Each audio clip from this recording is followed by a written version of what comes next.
وَإِذَا قِيلَ لَهُمْ لَا تُفْسِدُوا فِي الْأَرْضِ قَالُوا إِنَّمَا نَحْنُ مُصْلِحُونَ أَلَا إِنَّهُمْ هُمُ الْمُفْسِدُونَ وَلَكِنْ لَا يَشْعُرُونَ۔ اور جب ان منافقوں سے کہا جاتا ہے کہ زمین میں فساد نہ کرو تو جواب دیتے ہیں کہ ہم تو صرف اصلاح کرنے والے ہیں۔ خبردار، یقیناً یہی لوگ فساد کرنے والے ہیں لیکن شعور سمجھ نہیں رکھتے۔ سامعین، اب ان آیتوں کی تفسیر سماعت کیجیے۔ فساد کے بانی منافقین۔ ابن عباس، ابن مسعود اور نبی صلی اللہ علیہ وسلم کے بعض صحابہ رضی اللہ عنہم سے مروی ہے کہ یہ بیان بھی منافقوں کا ہی ہے۔ ان کا فساد کفر اور معصیت الہی تھی۔ مطلب یہ ہے کہ زمین میں اللہ کی نافرمانی کرنا یا نافرمانی کرنے کا حکم دینا زمین میں فساد کرنا ہے، اور زمین و آسمان کی اصلاح اطاعت الہی میں ہے۔ مجاہد رحمۃ اللہ علیہ فرماتے ہیں کہ انہیں جب اللہ تعالیٰ کی نافرمانی سے روکا جاتا ہے تو کہتے ہیں کہ ہم تو ہدایت اور اصلاح پر ہیں۔ سلمان فارسی رضی اللہ عنہ فرماتے ہیں اس خصلت کے لوگ اب تک نہیں آئے۔ مطلب یہ ہے کہ رسول اللہ کے زمانے میں یہ بد خصلت لوگ تھے تو صحیح، لیکن اب جو آئیں گے وہ ان سے بھی بدتر ہوں گے۔ یہ نہ سمجھنا چاہیے کہ وہ یہ کہتے ہیں کہ اس وصف کا کوئی رسول اللہ کے زمانے میں تھا ہی نہیں۔ ابن جریر رحمۃ اللہ علیہ فرماتے ہیں کہ ان منافقوں کا فساد برپا کرنا یہ تھا کہ اللہ تعالیٰ کی نافرمانیاں کرتے تھے، جس کام سے اللہ تعالیٰ منع فرماتے تھے اسے کرتے تھے، فرائض الہی ضائع کرتے تھے، اللہ تعالیٰ کے سچے دین میں شک و شبہ کرتے، اس کی حقیقت اور صداقت پر یقین کامل نہیں رکھتے تھے، مومنوں کے پاس آ کر اپنی ایمانداری کی ڈینگیں لیتے تھے، حالانکہ دل میں طرح طرح کے وساوس ہوتے تھے، موقع پا کر اللہ تعالیٰ کے دشمنوں کی امداد و اعانت کرتے تھے، اور اللہ کے نیک بندوں کے مقابلے میں ان کی پاسداری کرتے تھے، اور باوجود اس مکاری اور مفسدانہ چال کے اپنے آپ کو مصلح اور صلح جو قرار دیتے تھے۔ قرآن کریم نے کفار سے موالات اور دوستی رکھنے کو بھی زمین میں فساد برپا کرنے سے تعبیر کیا ہے۔ ارشاد ہوتا ہے وَالَّذِينَ كَفَرُوا بَعْضُهُمْ أَوْلِيَاءُ بَعْضٍ، یعنی کفار آپس میں ایک دوسرے کے دوست ہیں۔ اگر تم نے ایسا کیا، یعنی ان کفار سے دوستی کی، تو زمین میں بھاری فتنہ اور بڑا فساد پھیل جائے گا۔ اس آیت نے مسلمان اور کفار کے دوستانہ تعلقات منقطع کر دیے۔ اور جگہ فرمایا اے ایمان والو، مؤمنوں کو چھوڑ کر کافروں کو دوست نہ بناؤ۔ کیا تم چاہتے ہو کہ اللہ تعالیٰ کی تم پر واضح حجت ہو جائے، یعنی تمہاری دلیل نجات کٹ جائے؟ پھر فرمایا منافق لوگ تو جہنم کے نچلے طبقے میں ہوں گے، اور ہرگز تم ان کے لیے کوئی مددگار نہ پاؤ گے۔ چونکہ منافقوں کا ظاہر اچھا ہوتا ہے، اس لیے مسلمانوں پر حقیقت پوشیدہ رہ جاتی ہے۔ وہ ایمانداروں کو اپنی چکنی چپڑی باتوں سے دھوکہ دے دیتے ہیں، اور ان کے بے حقیقت کلمات سے اور ان کی کفار کی پوشیدہ دوستیوں سے مسلمانوں کو خطرناک مصائب جھیلنے پڑتے ہیں۔ پس یہ منافقین فساد کے بانی ہوئے۔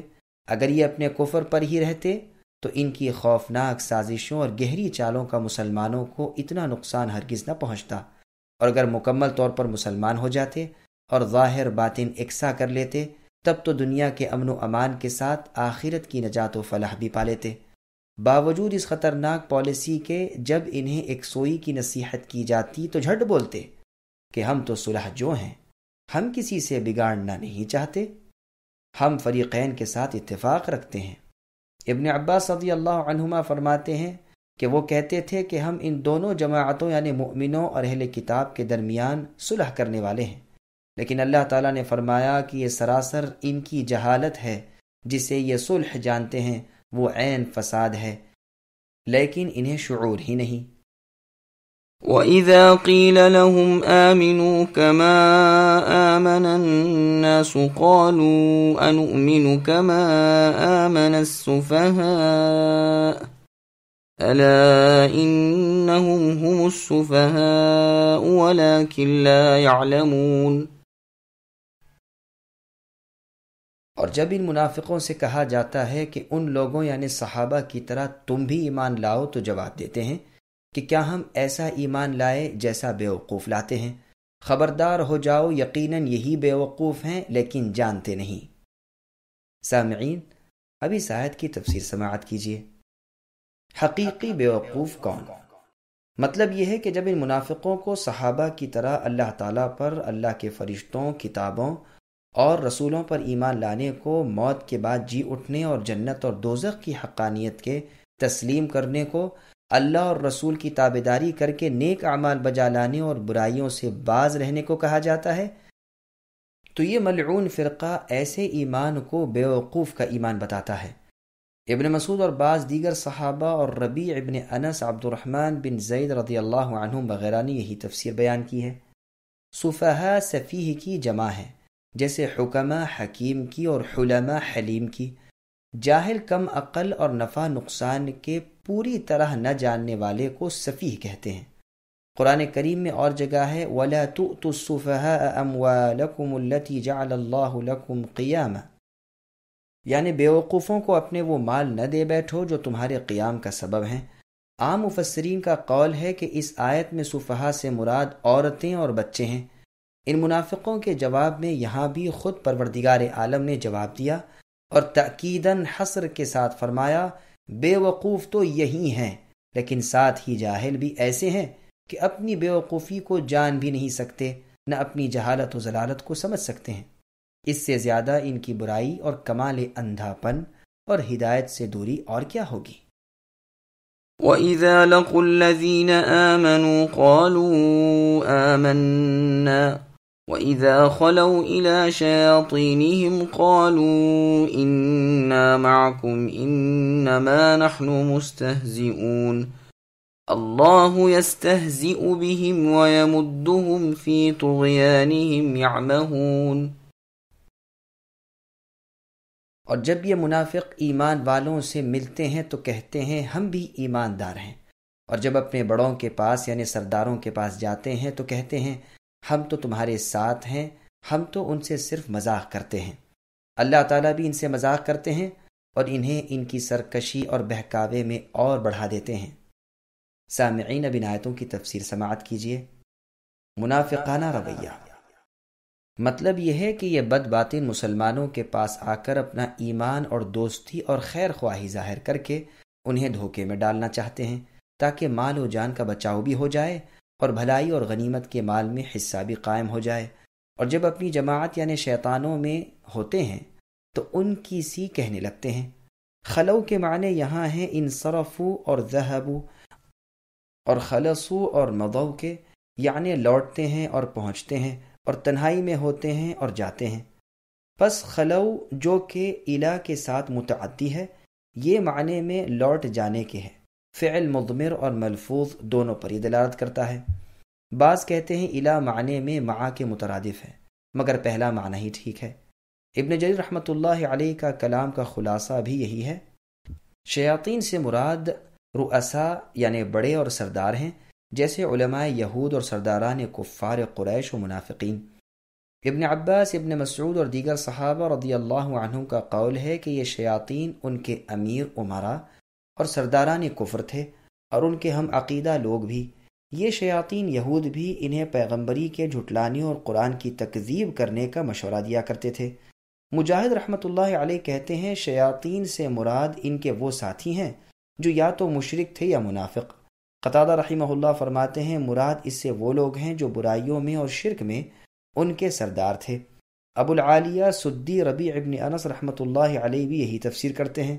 ابن جریر رحمۃ اللہ علیہ فرماتے ہیں ہر بہکانے اور سرکشی کرنے والے کو شیطان کہتے ہیں، وہ جنوں میں سے ہوں یا انسانوں میں سے۔ قرآن میں بھی شیاطین الانس والجن آیا ہے، یعنی جنوں اور انسانوں میں سے شیاطین۔ جب یہ منافق مسلمانوں سے ملتے تو کہتے ہم تمہارے ساتھ ہیں، یعنی جیسے تم ہو ویسے ہی ہم ہیں، اور اپنوں سے کہتے ہم تو ان کے ساتھ یعنی مومنوں کے ساتھ ہنسی کھیل کرتے ہیں۔ ابن عباس رضی اللہ عنہما، ربیع ابن انس اور قتادہ رحمہم اللہ کی یہی تفسیر ہے۔ اللہ تعالیٰ ان کو جواب دیتے ہوئے ان کے اس مکروہ فعل کے مقابلے میں فرماتے ہیں کہ اللہ تعالیٰ بھی ان کے ٹھٹا کریں گے اور انہیں ان کی سرکشی میں بہکنے دیں گے۔ جیسے اور جگہ ہے قیامت کے روز منافق مرد و عورت ایمان والوں سے کہیں گے ذرا ٹھہر جاؤ، ہم بھی تمہارے نور سے فائدہ اٹھائیں۔ کہا جائے گا اپنے پیچھے لوٹ جاؤ اور نور کی تلاش کرو۔ ان کے لوٹتے ہی درمیان میں ایک اونچی دیوار حائل کر دی جائے گی جس میں دروازہ ہوگا، اس طرف تو رحمت ہوگی اور دوسری طرف عذاب ہوگا۔ اور جگہ فرمان الہی ہے، کافر ہماری ڈھیل کو اپنے حق میں بہتر نہ جانے، اس تأخیر میں وہ اپنی بد کرداریوں میں اور بڑھ جاتے ہیں۔ پس قرآن میں جہاں استہزاء، مسخریت یعنی مذاق، مکر، خدیعت یعنی دھوکے کے الفاظ آئے ہیں، وہاں یہی مراد ہے۔ ایک جماعت کہتی ہے کہ یہ الفاظ صرف ڈانٹ ڈپٹ اور تنبیہ کے طور پر استعمال کیے گئے ہیں، ان کی بد کرداریوں اور ان کے کفر و شرک پر انہیں ملامت کی گئی ہے۔ اور مفسرین کہتے ہیں یہ الفاظ صرف جواب میں لائے گئے ہیں، جیسے کوئی بھلا آدمی کسی مکار کے فریب سے بچ کر اس پر غالب آ کر کہتا ہے، کہو میں نے کیسا فریب دیا، حالانکہ اس کی طرف سے فریب نہیں ہوتا۔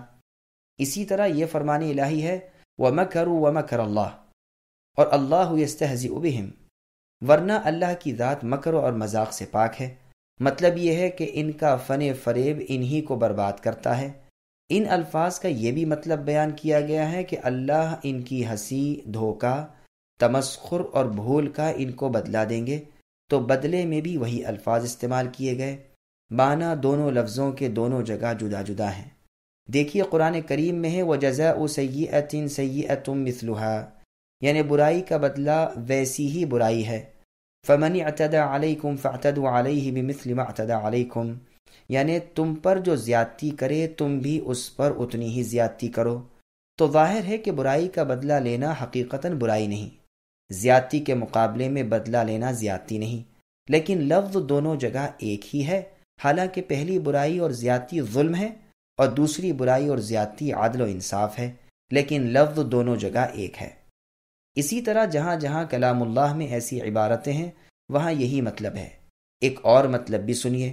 دنیا میں منافق اپنی اس پلید پالیسی سے مسلمانوں کے ساتھ مذاق کرتے تھے، اللہ نے بھی ان کے ساتھ یہی کیا کہ دنیا میں انہیں امن و امان مل گیا، اب یہ مست بن گئے، حالانکہ یہ عارضی امن ہے، قیامت والے دن انہیں کوئی امن نہیں۔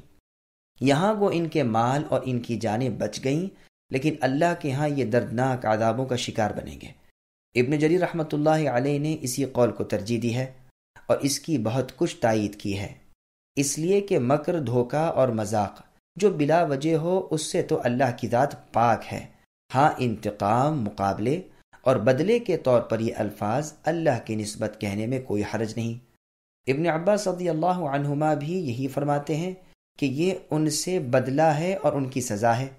یمدہم کا مطلب ڈھیل دینا اور بڑھانا بیان کیا گیا ہے، جیسے فرمایا ایحسبون انما نمدہم بہ، یعنی کیا یہ کفار یوں سمجھ بیٹھے ہیں کہ ان کے مال اولاد کا زیادہ ہونا ان کے لیے کوئی بھلی چیز ہے؟